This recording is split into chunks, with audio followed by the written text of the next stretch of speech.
फिलहाल ये सीधी लाइव तस्वीरें मैं आपको दिखा पा रही हूँ बलियाली गांव से, जहां पर एक और गाड़ियों का बड़ा काफिला पहुंच चुका है। और ये काफिला है उसी संत का जो कि लगातार लगभग 100 से ज्यादा गांव में अपनी टीम पहुंचा चुके हैं। 100 से ज्यादा गांव में, उन गांव में जहां पर पानी लबालब भरा हुआ है। सामने खड़ी हुई फसल यूं की उनकी बर्बाद हो गई, लाखों एकड़ फसलें बर्बाद हो चुकी हैं। तो इसी के चलते संत रामपाल जी महाराज की अन्नपूर्णा मुहिम चली हुई है। बाढ़ प्रभावित क्षेत्रों में हर तरह की, हर संभावित सहायता वो वहां पर पहुंचा रहे हैं। अगर मैं इन पाइपों की बात करूं तो ये पाइपें देख लीजिए, मोटर है, पाइपें हैं, सब कुछ भेजी जा रही हैं ताकि जो पानी फसलों में खड़ा हुआ है वो सारा का सारा पानी उतारा जाए। अब बड़ा सवाल ये है कि कोई ऐसी पहली मुहिम नहीं है जो कि संत रामपाल जी महाराज के द्वारा चलाई गई है। पहले मैं अभी फिलहाल बलियाली गांव में हूं, तो मैं बलियाली गांव के जो हालात आपको दिखा देती हूँ। वो उधर देख लो भी, वो थोड़ा सा जूम करके दिखा दो।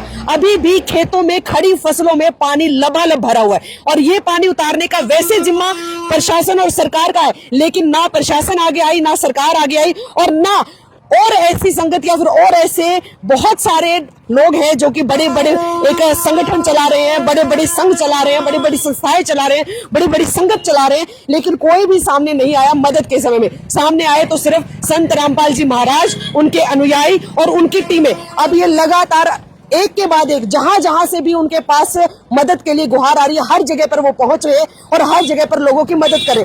बलियाली गांव में भी पहुंचे हुए, यहाँ पर पहले तो लोगों से यहाँ के हालातों के बारे में जानेंगे कि किस तरह के हालात यहाँ पर बने हुए, और उसके बाद क्या मदद आज यहाँ पर पहुंची है, किस तरह की मदद पहुंची और क्या इस मदद के पीछे का उद्देश्य है, क्या इसके पीछे का प्रलोभन है, वो सारी बातचीत भी करेंगे। फिलहाल इस वीडियो को एंड तक जरूर देखिएगा। और अगर आपको भी लगता है कि जो काम संत रामपाल जी महाराज के नेतृत्व में, उनके सानिध्य में किया जा रहा है, वो काम सराहनीय है, तो उनके लिए कमेंट जरूर कीजिएगा। चलिए अब आपको मैं गांव में भी लेकर के चलती हूँ, वहां के हालात भी आपको दिखाते हैं। आज ये पूरी की पूरी टीम जो आपको तस्वीरों में नजर आ रही है, ये मुहिम लेकर के चल चुकी है। संत रामपाल जी महाराज की ये टीम है, अन्नपूर्णा मुहिम इनकी है, और लगभग अभी तक 100 से ज्यादा ऐसे गांव हैं जहां पर ये पहुंचे हैं। अब उस किस तरह से ये वहां जा रहे हैं, कैसे लोग इनसे संपर्क कर रहे हैं, और किस तरह से मात्र कुछ घंटों में ये पूरा का पूरा वो जरूरत का सामान जो कि उस गांव में चाहिए वो लेकर के पहुंच जाते हैं। कुछ हजारों में नहीं, लाखों में नहीं, करोड़ों रुपए का सामान ये अभी तक हर गांव में जाकर के पहुंचा चुके। चलिए बातचीत भी कर लेते हैं। सर नमस्कार। सच्चाई में आज आप बलियाली गांव में पहुंचे जी। ये कोई ऐसा नहीं है कि पहला ऐसा गांव है जिसमें कि आप जो जरूरत का सामान है वो लेकर के आ रहे हैं। किस तरह से लोग आप तक पहुंच रहे हैं, इतना चंद घंटों में कैसे आप सामान जरूरत का इन तक पहुंचा देते हैं? देखिए, ये हमारे गुरुजी संत रामपाल जी महाराज जी ने एक मुहिम चलाई है जी। उस मुहिम के तहत कम से कम 5-6 महीने हो गए। उसके तहत पूरे भारतवर्ष में ये मुहिम चला रखी है जी। जितने भी ऐसा परिवार हैं, जितने भी बाढ़ पीड़ित गांव आते हैं, कई स्टेट भी हैं, पंजाब, जम्मू कश्मीर, हरियाणा, उत्तराखंड, हिमाचल प्रदेश, इनमें सब में गुरुजी ने मदद करी है। क्योंकि गुरुजी जैसे गरीब किसान है, गरीब जो ऐसा एक परिवार है, उसके लिए ये मुहिम है जी। और हमारी कई करोड़ संगत है और उसका दान का पैसा आता है। गुरुजी इस पैसे को बिल्कुल जनता की भलाई के लिए लगाना चाहते हैं। पहले भी ऐसे ही लगाते थे जी। अब भी ऐसे लगाते हैं। जितने भी मकान बने हैं गरीब आदमियों के, वे भी ऐसा ही हैं। जितने भी ये किसान है, गरीब है, मजदूर है, ये भी बिल्कुल ऐसा ही है। इनके लिए जो ये पाइप दिए हैं, मोटरें दिए हैं, इनकी अगली फसल बोवाने के लिए ये कार्य हो रहा है जी। और ना तो ये मर जाता किसान, कृषि प्रधान देश है, ये उद्देश्य है गुरुजिया का, इसलिए ये सारी मुहिम चला रखी है गुरुजिया। आप सामान देकर के चले जाते हैं, मान लीजिए आपने ग्राम पंचायत को सामान दे दिया, लेकिन उसके बाद इस बात की तसल्ली कैसे करेंगे कि उस सामान का इस्तेमाल वाकई में किसानों के हित में किया गया है?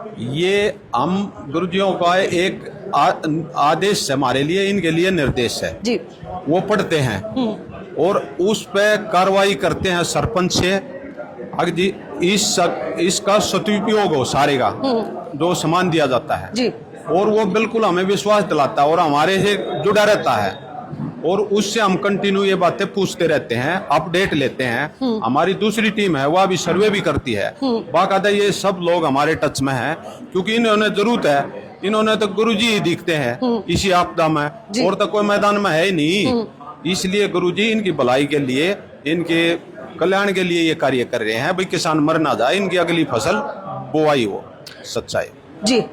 सर कैसे लोग आप लोगों तक पहुंच पाते हैं? जैसे मान लीजिए अब इस गांव के लोग थे, इस गांव में आपदा आई, तो आप तक वो लोग पहुंचे कैसे? और भी बहुत सारे ऐसे गांव हैं, जैसे कि आप खुद जानते भी 4 से 5 स्टेट ऐसे हैं जो इस आपदा से ग्रस्त हैं। सच है, बंदी छोड़ तो रामपाल जी भगवान जी की जय हो। जी ये सभी सोशल मीडिया से और आपस में जो भी सरपंचों से बातचीत करते रहते हैं, क्यों हमने सैकड़ों गांवों के अंदर ये मदद अन्नपूर्णा के तहत पहुंचा दी है जी उनसे उनको आपस में पता चलता रहता है, तो हमारे संपर्क करते हैं और हमारे पास आवेदन लेकर आते हैं। हम उस प्रार्थना पत्र को हमारे शत्रु के पास वकीलों के माध्यम से भेजते हैं जी। और वहां से मंजूर होने के बाद हम इनके घर पर ये सारा सामान देकर जाते हैं जी। और आगे हम अपडेट लेते रहते हैं। हमारी सर्वे टीम है, हम इसकी पहले वीडियो बनाते हैं, पहले सर्वे करवाते हैं जी। उसके बाद जब ये सामान चालू हो जाएगा सब, उसके बाद दूसरी वीडियो बनवाएंगे सर्वे टीम से, और उसके बाद जब फसल लहरा रही होगी हम तीसरी वीडियो बनाएंगे, इसको अपडेट रखते हैं। जी।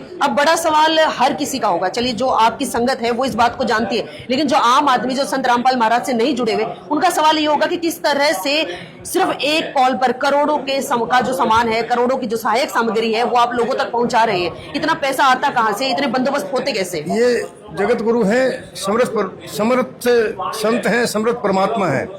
हमारी करोड़ों की संख्या में करोड़ों की संख्या में बोलते रहिए हमारी करोड़ों की संख्या में संगत है, और वो संगत है अगर एक आप ये देखिए, अगर 10-10 रुपए भी दान के दें तो करोड़ों रुपए इकट्ठे हो जाते हैं। और हमारे ट्रस्ट हैं, उन ट्रस्टों के माध्यम से ये सारे पाइप और सभी मोटरें वगैरह जो भी हमारा सेवा का काम होता है वो हमारे ट्रस्ट के थ्रू होता है, और ये सारा उसी से चलता है। चलिए सर, अभी तक की अगर बात करें तो जब इस तरह की कोई भी आपदा आती है, कुछ भी होता है, तो चाहे वो हरियाणा की बात करें तो हरियाणा सरकार, राजस्थान की बात करें राजस्थान सरकार, जो सरकार होती है, जो प्रशासन होता है, उसके ऊपर लोगों का विश्वास होता है कि वो हमारी मदद करेंगे।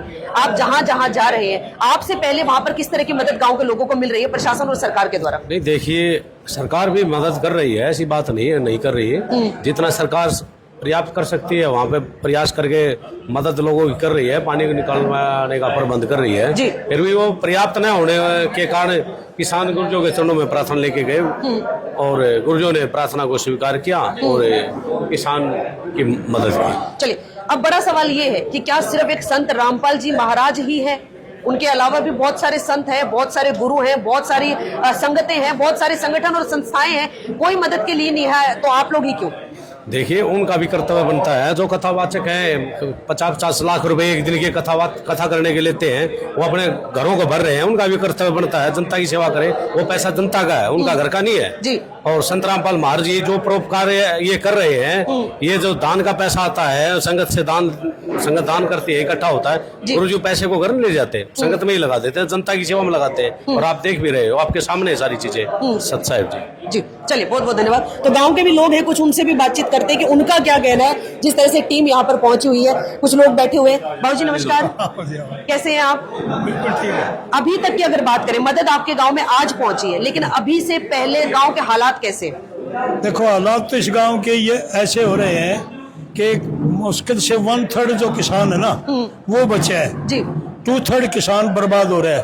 और जब किसान बर्बाद हो जाता है तो मजदूर और खेती पर जो भी निर्भर है जी। चाहे मतलब मान लो मैं ट्रैक्टर से संभालता हूँ, तो जब उस किसान के पास नहीं होगा, मजदूर के पास नहीं होगा, तो ट्रैक्टर वाला के पास कौन आएगा? जी। तो मैं ये कहना चाहता हूँ कि वर्तमान में जो ये सेवा में लगे हुए हैं, मैंने पहले भी कहा कि इतनी सरकार नहीं कर रही, प्रशासन नहीं कर रहा, उससे ज्यादा सेवा कबीर पंथी रामपाल महाराज के अनुयायी कर रहे हैं। कारण क्या मानते हैं? क्या लालच है इन लोगों को? कारण वो मानवता को समझते हैं जी। मानव के रक्षक हैं वो। मानव के भक्षक नहीं, मानवता के जी। मानवता के भक्षक तो आज सरकार बनी हुई है। असली सेवा तो ये है कि लोगों को इस रूप में मतलब विचारों के रूप में मजबूत करके और उनकी सेवा करने की कोशिश की जाए, और वो सेवा कबीर पंथ की, नानक की। तो वो कबीर पंथ की लाइन पर ये चले हुए हैं, इसलिए हम इनकी हार्दिक धन्यवाद देना चाहते हैं, हार्दिक मुबारकबाद करना चाहते हैं कि प्रशासन और सरकार से भी आगे बढ़ के सेवा कर रहे हैं, और लग रहे हैं तो लोग भी इनका साथ दे रहे हैं, तो लोगों का साथ ये दे रहे हैं। चलिए, बहुत बहुत धन्यवाद। बाबूजी कैसे हैं आप? ठीक है। इसी गांव के हैं आप भी? नहीं, मैं संत रामपाल जी महाराज का शिष्य हूँ। अच्छा। भगत बलवान दास मेरा नाम है। हाँ हाँ जी। किस तरह से मान लीजिए अगर यहाँ पर आप आए हैं तो अब लोग ये भी पूछेंगे कि क्या जो सामान आप दे करके लोगों को जा रहे हैं, क्या उस सामान के बदले में आप उनसे पैसे ले रहे हैं या फिर उनको अपने साथ जुड़ने के लिए कह रहे हैं? क्या कह रहे हैं आप लोगों को? ऐसा है, ये तो सब थोथी बातें हैं। संत रामपाल जी महाराज कोई भी कार्य करते हैं निस्वार्थ भाव से करते हैं। और जब जेल में बैठे हैं आप लोगों को नजर आता है, हमें तो हमारे पास नजर आते हैं, हमारे पास खड़े नजर आते हैं, ये सब कुछ निस्वार्थ भाव से हैं। किसी से कोई स्वार्थ साधने की कोई दिक्कत जरूरत नहीं है जी। और जो स्वार्थ साधता है वो संत भी नहीं है। हम ये कहना चाहेंगे, पूर्ण संत कभी भी किसी से अपनी स्वार्थ सिद्धि नहीं करता, निस्वार्थ भाव से सेवा कर रहे हैं। और ये उनके दास हम जैसे लोग भी निस्वार्थ भाव से सेवा करते हैं। पैसा लेने की तो ये तो दाता हैं, लेने वाले नहीं है, ये देने वाले हैं। ये गलतफहमी ना रहे कि ये कुछ लेते होंगे। आपने देखा कितनी देर से आप खड़े हैं, किसी से कुछ लिया है जी। ये तो ऐसे लोग हैं तो किसी का पानी पीकर भी राजी नहीं है। जो सामान आप यहाँ पर सहायता का दे करके जा रहे हैं, क्या ये इस्तेमाल होने के बाद आप वापस ले जाएंगे या फिर ग्राम पंचायत को सौंप दिया जाएगा? जैसे आपने सुना है ना, परमात्मा एक एकड़ जमीन में 50 मन गेहूं देता है जी। और हम आम कहते हैं भाई बतेरा दे दिया, क्या उल्टा देंगे परमात्मा का? परमात्मा का दिया हुआ उल्टा नहीं दिया जाता, ना परमात्मा उल्टा लेता है। सो दैट संत रामपाल जी महाराज ही परमात्मा हैं, ये कभी भी दिया हुआ सामान वापिस नहीं लेते। बलियाली गांव के सरपंच प्रतिनिधि हमारे साथ मौजूद है, तो इनसे भी बातचीत करते हैं। सर नमस्कार। नमस्कार जी। पहला सवाल यही है कि अभी तक गांव के हालात क्या है, मतलब जब ये आपदा आई उसके बाद से अब किसानों की किस तरह की स्थिति बनी हुई है? क्या पानी उतर चुका है या पानी अभी तक भी खड़ा हुआ है? जिस प्रकार से गांव की स्थिति के बारे में मैंने अपने संबोधन में बताया, हमारे गांव के युवा सरपंच सचिन सरदाना जी ने गांव को जिस प्रकार से जल भराव से बचाया है। गांव के चारों तरफ पानी भरा हुआ है। इधर स्टेडियम की तरफ लेनानी जोड़ है, कादियावाला जोड़ है, गामल जोड़ है, जमलपुरा की तरफ, चाहे ब्रह्मपुरा दांग रोड की तरफ है, चाहे सालमकुंड की तरफ है। लेकिन गांव को जिस प्रकार से चाहे कहीं बांध बनाने पड़े हों, किसी प्रकार से सरकार के प्रयास से, चाहे विधायक जी के प्रयास से, चाहे अभी संत रामपाल जी महाराज जी की तरफ से जो मदद हुई है, किसी सामाजिक संस्थाओं के प्रयास से, रात दिन मेहनत करके, यदि किसी ने कह दिया कि रात को कि वहाँ आपकी नहर का बांध टूटने वाला है, वहीं उसी टाइम जेसीबी लेकर के वहाँ पहुंचे। आज जो सामान संत रामपाल जी की टीम यहाँ पर लेकर के आई है, इस टीम से आपको अब कितनी मदद मिलेगी, सामान से कितनी मदद मिलेगी? अभी जो हमारे ब्लॉक की काफ़ी पंचायतें संत रामपाल जी महाराज जी के आश्रम में गई, तो वहाँ पर से जो अन्नपूर्णा मुहिम इन्होंने चला रखी है, किसान और मजदूर को किस प्रकार से राहत मिले, क्योंकि ये प्राकृतिक आपदा इस तरह की आ गई है कि जहाँ सूखा रहता था हमेशा इस क्षेत्र में, और कुछ जल का जो जल सत्र है वो ऊंचा हो गया, चौड़ा आ गया, कुछ बारिश ज़्यादा होने की वजह से अब गांव तक, घरों तक पानी नहीं पहुंचा। लेकिन जो खेतों में पानी खड़ा है, कुछ खेतों में कम हो गया, लेकिन कुछ खेतों में अभी भी जल भराव है। हमें आस नहीं है कि अगली फसल भी वहाँ पे बिजाई हो पाएगी। लेकिन जिस प्रकार से संत रामपाल जी महाराज जी का आशीर्वाद मिला है सभी गाँवों में, कि जिस प्रकार से पाइपें और मोटर दी जा रही हैं, कि हमें एक आस जगी है कि अब हमारा किसान अन्नदाता अगली फसल उगा पाएगा, और जिससे किसान और मजदूर को बहुत राहत मिलेगी। आपने जैसे ही इनकी टीम तक मैसेज पहुंचाया कि भैया हमारे बलियाली गांव में हमें सामान की जरूरत है, कितने समय के अंदर अंदर आपके पास सामान आ गया? और क्या जो सामान आपने उनको बताया था वो सारा का सारा सामान आपको दिया गया? हमारे पास तो 3 दिन के अंदर ये पहुंच सारा गए सामान आ हैं। गया? सारा सामान 4400 फुट पाइप बोला था जो, और मोटर बोली थी, वो इनकी तरफ से उपलब्ध होगी आज हमें। जी, अक्सर आपने देखा होगा कि बहुत सारी संस्थाएं ऐसी है या फिर कई बार कमेटियां ऐसी बनी हुई होती है जो आपसे चंदा लेने के लिए आती हैं, आप लोगों को मजबूरन चंदा देना भी पड़ता है। जी, क्या वो कमेटियां अब आपकी मदद के लिए आई या सिर्फ संत रामपाल जी महाराज की टीम ही आपके पास पहुंची है? नहीं, देखिए, ऐसे जिस प्रकार से अन्य संस्थाओं की बात हो रही है, पंजाब के अंदर जो हालात हुए हैं, जिसका अभी संबोधन में बता रही थी गुरुद्वारा प्रबंधक नहीं, गुरुद्वारे, देखिए गुरुद्वारा तो एक जगह ही ऐसी होगी कि जिस जिसको प्रकार कभी से संत रामपाल जी ने जो मसीहा बनकर उतरे हमारे बीच में, जनता के बीच में गए हैं, आम किसान मजदूर के बीच में गए हैं, जिसको एक मजदूर को भी उसको 2 टाइम सुबह की रोटी मिलेगी नहीं मिलेगी, किस प्रकार से मिलेगी, मजदूरी खत्म होगी, खेत में पानी भरा तो मजदूरी कहाँ करने जाएगा। तो उनके लिए मसीहा बनकर उभरे हैं, क्योंकि पिछली फसल खराब होगी, अगले के लिए जो बात की गई है, तो उसके लिए मैं तो कहूँगा कि बहुत साधुवाद दूंगा इनको। कि साधु तो है ही, संत की परिभाषा ही साधु की है कि उसके बारे में हम साधु संत की इतनी विडंबना मतलब प्रशंसा की जाए, शब्दों में व्यक्त नहीं कर सकते हम उनको। जी जी जी। चलिए बहुत बहुत धन्यवाद। तो देख सकते हैं अभी बलिहाली गांव में अभी हम पहुंचे हुए हैं और साथ के साथ जिस तरह से अभी जो सरपंच प्रतिनिधि हमारे साथ थे जिनका कहना था कि गुरुद्वारा, भाई गुरुद्वारा तो कम्युनिटी एक ऐसी है जिसको कि कभी भी शब्दों में बयान नहीं कर सकते उनके सेवा भाव को। उसके बाद अगर बात आती है तो रामपाल जी महाराज के इन सभी अनुयायियों की, इस पूरी टीम की, इनके सभी के सभी जो इनकी संगत है उन सब की, जो हर जगह जहां पर भी जरूरत के लिए उनके पास कॉल आती है तुरंत वहां पर पहुंच जाते हैं। और अभी भी अगर यहाँ की भी बात करें तो आज में मैंने दूसरा गांव कवर किया। ये 2 ऐसे गांव हैं जहां पर 3 दिन के अंदर अंदर मदद पहुंची, हर वो संभव चीज इन तक पहुंचाई गई जिनकी जरूरत थी, हर जरूरत का सामान इन तक पहुंचाया गया। बदले में ये विश्वास लिया गया है कि संत रामपाल जी ने ये कहा है कि जितनी मदद चाहिए वो लो, लेकिन अगली फसल जरूर बोनी चाहिए। बिल्कुल। ये गारंटी ली है कि अगर अगली फसल आप नहीं बोते हैं तो फिर संत रामपाल जी किसी भी तरह की अगली बार मदद नहीं करेंगे, क्योंकि अब की बार अगर अगली फसल नहीं बोती तो गलती आपकी होगी, इन किसानों की, इन गांवों की होगी जिनको संत रामपाल जी मदद पहुंचा रहे हैं। मतलब अपनी तरफ से उन्होंने हर संभव मदद संत रामपाल ने कहा है सिर्फ ये जो आज मदद पहुंचाई है सिर्फ ये नहीं, नेक्स्ट टाइम, सेकंड टाइम चाहिए, थर्ड टाइम चाहिए। आपको अगर अभी भी जो मदद मिली है वो कम रह जाती है तो आप दोबारा से मदद मांग लो, दोबारा भी मिलेगा, आपको सामान मिलेगा, बट पानी निकालो और अगली जो गेहूं की फसल है वो बिल्कुल भी खराब नहीं होनी चाहिए। सिर्फ और सिर्फ किसान की तरफ से संत रामपाल जी ने ये गारंटी मांगी है कि इतनी गारंटी दो, सामान जितना मर्जी लो। क्या बात है, क्या बात है। वाकई में भाई इंसानियत की एक मिसाल है संत रामपाल जी महाराज और उनकी पूरी की पूरी टीम। अब आप लोगों को क्या लगता है जिस तरह से निस्वार्थ भाव से वो लोगों की सेवा कर रहे हैं, फिलहाल इस पूरी विचारधारा को लेकर, इस पूरी वीडियो को लेकर के और जिस तरह से ये जो सेवा दी जा रही है इसको लेकर के आपकी क्या प्रतिक्रिया कमेंट बॉक्स में जरूर बताइएगा। नमस्कार।